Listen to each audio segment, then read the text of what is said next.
എല്ലാവർക്കും നമസ്കാരം. എല്ലാവരും സുഖമായിരിക്കുന്നു എന്ന് കരുതുന്നു. ഇന്ന് ഞാൻ വന്നിരിക്കുന്നത് ഒരു സ്പെഷ്യൽ റെസിപ്പി ആയിട്ടാണ്. പെസഹ അപ്പത്തിൻ്റെയും പാലിൻ്റെയും റെസിപ്പിയാണ്. പെസഹ അപ്പം, കൽത്തപ്പം, ഉഴുന്നപ്പം, ഇൻട്രി അപ്പം, കുരിശപ്പം എന്ന് പല പേരുകളിൽ പല സ്ഥലത്ത് ഇത് അറിയപ്പെടും. എൻ്റെ നാട്ടിലൊക്കെ ഇതിന് പെസഹ അപ്പം എന്ന് തന്നെയാണ് കേട്ടോ പറയാറ്. ഇത് പെസഹ വ്യാഴാഴ്ച അതുപോലെ തന്നെ 40-ാം വെള്ളിയാഴ്ചയുമാണ് ഈ അപ്പം ഉണ്ടാക്കാറുള്ളത്. ഞാനിവിടെ 2 തരത്തിലുള്ള അപ്പമാണ് ഉണ്ടാക്കുന്നത്. ഒരെണ്ണം ആവിയിൽ വേവിച്ചെടുക്കുന്നതും പിന്നെ ഒരെണ്ണം ചുട്ടെടുക്കുന്ന അപ്പവും. അതിന് ഞങ്ങളുടെ നാട്ടിൽ കൽത്തപ്പം എന്നാട്ടോ പറയാറ്. അപ്പോൾ എങ്ങനെയാണ് പെസഹ അപ്പവും പെസഹപ്പാലും ഉണ്ടാക്കുന്നത് നോക്കാം. അപ്പോൾ ഇതിനായിട്ട് 250 ml കപ്പിന് 2 കപ്പ് പച്ചരി നന്നായി ഒന്ന് കഴുകി ഒരു 4 മണിക്കൂർ വെള്ളത്തിലിട്ട് കുതിർത്തണം. എന്നിട്ട് പുട്ടിൻ്റെ പാകത്തിനൊന്ന് പൊടിച്ചെടുക്കാം. ഇഡ്ഡലി റൈസ് ആയിരുന്നാലും കുഴപ്പമില്ല. ഒരു 2 പ്രാവശ്യമായിട്ട് പൊടിച്ചെടുക്കണം, അല്ലെങ്കിൽ പൊടിഞ്ഞ് കിട്ടാൻ പാടായിരിക്കും. പെസഹപ്പം പുഴുങ്ങാനും ചുടാനും പിന്നെ പാലിനും ഈ പൊടിയിൽ നിന്ന് തന്നെയാണ് കേട്ടോ നമ്മൾ എടുക്കുന്നത്. ഇനി വേണ്ടത് ഉഴുന്നാണ്. 1 ഗ്ലാസ് ഉഴുന്ന് ഒന്ന് കഴുകി വാരിയെടുത്തിട്ട് പാനിലിട്ട് ചുമക്കുന്നത് വരെ ഒന്ന് വറുത്തെടുക്കണം. നമ്മൾ എത്രയാണോ അരി എടുക്കുന്നത് അതിൻ്റെ പകുതി വേണം ഉഴുന്നെടുക്കാനായിട്ട്. നന്നായി ഒന്ന് ചുവന്ന് വന്നു കഴിയുമ്പോൾ വാങ്ങി വെച്ചിട്ട് ചൂടാറി കഴിയുമ്പോൾ ഉണ്ടല്ലോ മിക്സിയുടെ ജാറിലിട്ട് തരി തരിയായിട്ടൊന്ന് പൊടിച്ചെടുക്കണം. ഉഴുന്നിവിടെ ചൂടാറിയ ശേഷം പൊടിച്ചെടുത്തിട്ടുണ്ട്. ഇനി നമുക്കതൊരു ബൗളിലേക്ക് മാറ്റി വയ്ക്കാം. ഇങ്ങനെ തരിയോടുകൂടി പൊടിച്ചെടുക്കണം. ഇനി നമുക്ക് പെസഹപ്പം പുഴുങ്ങാനും ചുടാനുമായിട്ടുള്ള വെളുത്തുള്ളിയും ജീരകവും കൂടി അരച്ചെടുക്കാം. അതിനായിട്ട് ഞാനിവിടെ വലിയ വെളുത്തുള്ളി ആട്ടോ എടുത്തേക്കണേ. ഒരു 10 വെളുത്തുള്ളി ഇട്ടിട്ടുണ്ട്. പിന്നെ 2 ടീസ്പൂൺ ജീരകവും കൂടി ഇട്ട് കൊടുത്തിട്ടുണ്ട്. ഇതിലേക്ക് 1 ടേബിൾ സ്പൂൺ വെള്ളം കൂടെയും ചേർത്തിട്ട് നന്നായിട്ട് അരച്ചെടുക്കണം. നമ്മൾ ആദ്യം തന്നെ ആവിയേറ്റി പുഴുങ്ങാനുള്ള അപ്പാട്ടം ഉണ്ടാക്കണേ. അതിനായിട്ടുള്ള വെള്ളം അടുപ്പത്ത് വെച്ചിട്ട് ലോ ഫ്ലെയിമിൽ ഇട്ട് കൊടുക്കാം. ഇനി പെസഹപ്പം പുഴുങ്ങാനായിട്ട് ഒരു ബൗളിലേക്ക് നമ്മൾ ആദ്യം പൊടിച്ച് വെച്ച അരിപ്പൊടിയിൽ നിന്ന് 1 കപ്പ് അരിപ്പൊടി ഇട്ട് കൊടുക്കാം. ഇനി ഇതിലേക്ക് 1/2 കപ്പ് ഉഴുന്ന് പൊടിച്ചതും കൂടെ ചേർത്ത് കൊടുക്കാം. ഇനി ഇതിലേക്ക് ജീരകവും വെളുത്തുള്ളിയും അരച്ചതിൻ്റെ പകുതി ചേർത്ത് കൊടുക്കാം. പകുതി നമുക്ക് അപ്പം ചുടുമ്പോൾ അതിൽ ചേർക്കണം. പിന്നെ ഇതിലേക്ക് 1/2 കപ്പ് മുതൽ 1 കപ്പ് വരെ തേങ്ങ ചേർത്ത് കൊടുക്കാം. ഞാനിതിലേക്ക് 1 കപ്പ് തേങ്ങ കേട്ടോ ചേർത്തേക്കണേ. ചിലർ തേങ്ങ മിക്സിയിലിട്ട് ഒന്ന് കറക്കി എടുത്തിട്ട് ഇടാറുണ്ട്. ഞാനെന്തായാലും തേങ്ങ ഇങ്ങനെ തന്നെ ഇടണേ. നിങ്ങളുടെ ഇഷ്ടം പോലെ വേണമെങ്കിൽ മിക്സിയിലൊന്ന് കറക്കിയിട്ട് ഇടാം കേട്ടോ. പിന്നെ ആവശ്യത്തിന് ഉപ്പിട്ട് കൊടുക്കണം. ഞാനിവിടെ 1/2 ടീസ്പൂൺ ഉപ്പാട്ട് ചേർത്തേക്കണേ. നമ്മളുടെ ഓരോരുത്തരുടെയും ആവശ്യത്തിനനുസരിച്ച് ഉപ്പ് ചേർത്ത് കൊടുക്കാം. ഇനി ഇതിലേക്ക് ആവശ്യത്തിന് വെള്ളം ഒഴിച്ച് കൊടുക്കണം. നമ്മൾ ആദ്യം കുറച്ച് വെള്ളം ഒഴിച്ചിട്ട് മിക്സ് ചെയ്തെടുക്കണം. നമുക്ക് ഒത്തിരി ലൂസായി പോകരുത്.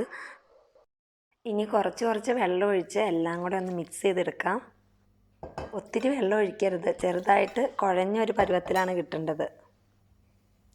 മാവ് ഒത്തിരി ലൂസായി പോകരുത് കേട്ടോ. നല്ലൊരു തിക്കായിട്ട് കിട്ടണം.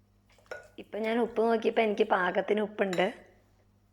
ഈ ഒരു പരുവത്തിലാട്ടോ നമ്മുടെ മാവ് ഇരിക്കേണ്ടത്. മാവ് ഇവിടെ റെഡി ആയിട്ടുണ്ട്. ഇനി പാത്രത്തിലേക്ക് ഒഴിച്ച് ആവിയിൽ വെച്ചൊന്ന് പുഴുങ്ങിയെടുക്കാം. അതിനായിട്ട് ഇങ്ങനത്തെ ഒരു സ്റ്റീലിൻ്റെ പ്ലേറ്റ് ഇട്ട് വെളിച്ചെണ്ണയാട്ടോ തേച്ച് കൊടുക്കണേ. ഇനി മാവ് പ്ലേറ്റിലേക്ക് ഒഴിച്ച് ഒന്ന് പരത്തി കൊടുക്കാം. എൻ്റെ കയ്യിലുള്ള ഈ പ്ലേറ്റ് ചെറുതാണ്. ഇങ്ങനത്തെ 2 പ്ലേറ്റിനുള്ള മാവാണുള്ളത്. ഈ മാവ് ഒരിക്കലും നമ്മൾ പുളിപ്പിക്കാനായിട്ട് വെക്കരുത് കേട്ടോ. നമ്മളിത് മിക്സ് ചെയ്ത് കഴിഞ്ഞാൽ അപ്പം തന്നെ ഉണ്ടാക്കിയെടുക്കണം. ഈ അപ്പമാണ് കേട്ടോ നമ്മൾ പാലിലൊക്കെ മുക്കി കഴിക്കണേ അപ്പം.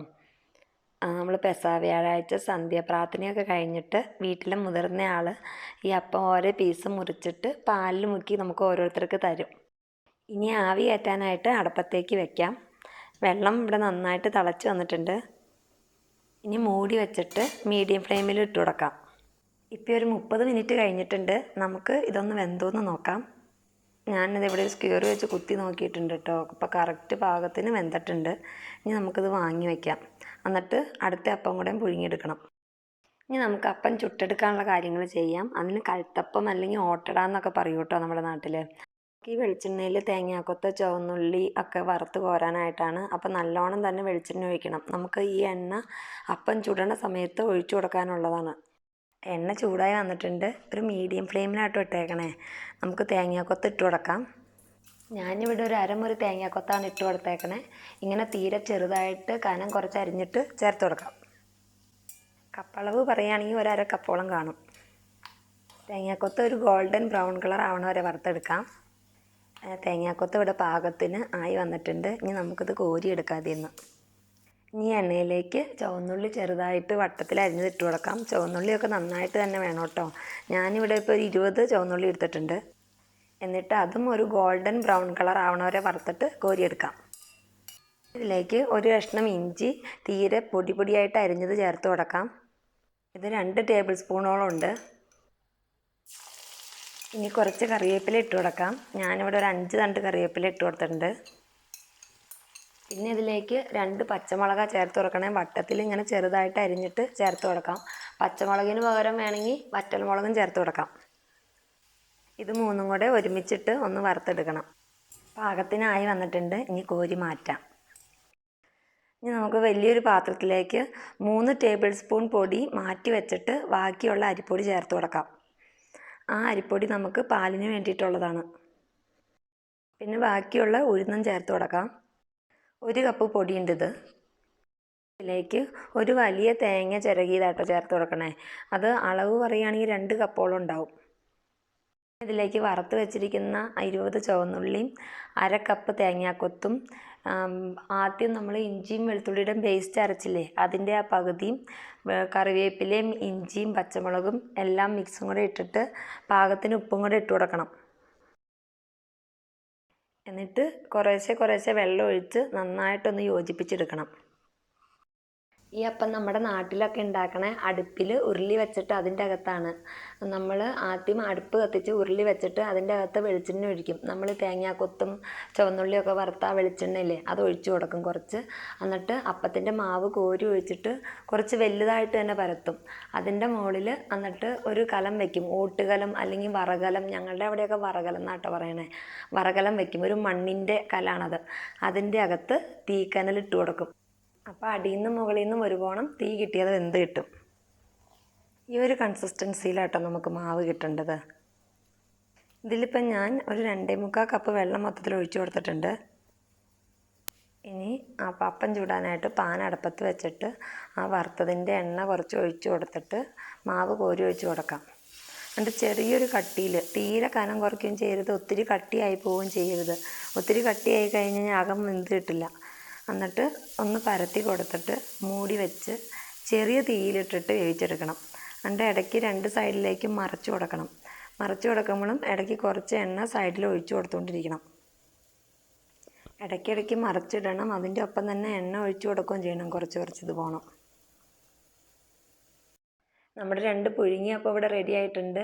ഒരെണ്ണം ചൂടാറിയിട്ട് ആദ്യം ഉണ്ടാക്കിയ അപ്പം വിട്ട് വന്നിട്ടുണ്ട് സൈഡിൽ നിന്ന്. ഇത് നന്നായിട്ട് മുരിഞ്ഞ് വരാനായിട്ട് ഏകദേശം അരമണിക്കൂറോളം വേണ്ടി വരും. ഞാൻ ഈ കഴുത്തപ്പത്തിൻ്റെ മാവിൽ നിന്നും കുറച്ചെടുത്ത് പുഴുങ്ങാൻ വെച്ചു. അപ്പം ഇവിടെ പാകത്തിന് വെന്ത് വന്നിട്ടുണ്ട്. നല്ല ക്രിസ്പി ആയിട്ട് തന്നെ കിട്ടിയിട്ടുണ്ട് കേട്ടോ. ഇനി ഇതെല്ലാം അപ്പം ചുട്ടെടുക്കാം. അപ്പം ഇനി നമുക്ക് പെസഹപ്പാൽ ഉണ്ടാക്കാം. അതിനായിട്ട് ഞാനിവിടെ ഒരു കലം അടുപ്പത്ത് വെച്ചിട്ടുണ്ട്.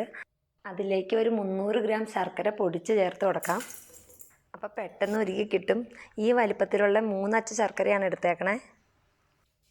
ഇവിടെ കിട്ടുന്ന ശർക്കരയിൽ കരടുണ്ടാവാറില്ല. അത് കാരണം ഞാനിത് ഉരുക്കണില്ല. അപ്പം നിങ്ങൾക്ക് കിട്ടുന്ന ശർക്കര കരടൊക്കെ ഉള്ള ശർക്കരയാണെങ്കിൽ 1/2 കപ്പ് വെള്ളത്തിൽ ഉരുക്കിയിട്ട് അത് അരിച്ചെടുത്തിട്ട് വേണം കേട്ടോ എടുക്കാനായിട്ട്. പിന്നെ ഇതിലേക്ക് വേണ്ടത് ഒരു തേങ്ങയുടെ തേങ്ങാപ്പാലാണ്. അതിൽ 1-ാം പാൽ 1 കപ്പും 2-ാം പാൽ 2.5 കപ്പും വേണം. ആദ്യം തന്നെ 2-ാം പാൽ ഒഴിച്ചു കൊടുക്കാം. അതിൽ 2 കപ്പ് പാൽ ഒഴിച്ചു കൊടുത്താൽ മതി. 1/2 കപ്പ് പാലിൽ നമ്മൾ അരിപ്പൊടി എടുത്ത് വെച്ചിട്ടുണ്ടായിരുന്നല്ലോ 3 ടേബിൾ സ്പൂൺ. ആ 3 ടേബിൾ സ്പൂൺ അരിപ്പൊടി നന്നായിട്ട് കലക്കി ചേർത്ത് കൊടുക്കാം. ഡയറക്റ്റ് അരിപ്പൊടി ചേർക്കുകയാണെങ്കിൽ കട്ട പിടിക്കാനുള്ള സാധ്യതയുണ്ട്.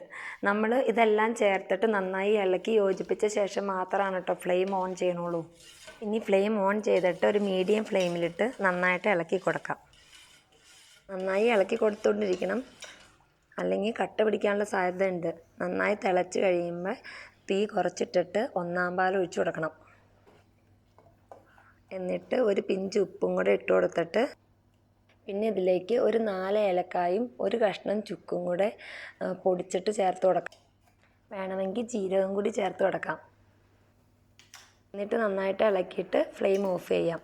1-ാം പാൽ ഒഴിച്ച് കഴിഞ്ഞാൽ ഒത്തിരി നേരം കിടന്ന് തിളയ്ക്കരുത്. മധുരമൊക്കെ നമ്മളുടെ ഓരോരുത്തരുടെയും ഇഷ്ടാനുസരണം മാറ്റം വരാം. അപ്പം നമ്മുടെ പെസഹ അപ്പവും പെസഹ പാലും ഇവിടെ റെഡി ആയിട്ടുണ്ട്. എല്ലാവർക്കും പെസഹ ആശംസകൾ നേരുന്നു. നന്ദി.